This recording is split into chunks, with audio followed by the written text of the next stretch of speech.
Hi, and welcome to the short video on how to use ChatGPT to write a job description. Writing job descriptions can be a time-consuming and complex task, but with the help of ChatGPT, you can simplify the process and save time.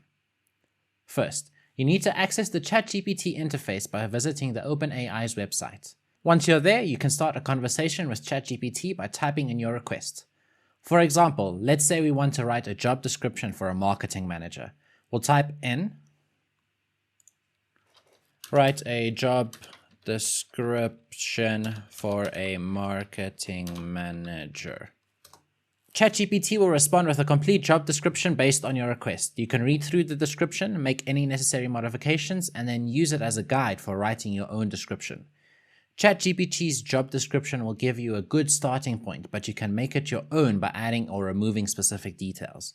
Remember to keep the tone professional and use language that accurately reflects the responsibilities and qualifications of the job you're hiring for. And that's it. Using ChatGPT to write a job description is quick, easy, and will save you time. Give it a try and see for yourself.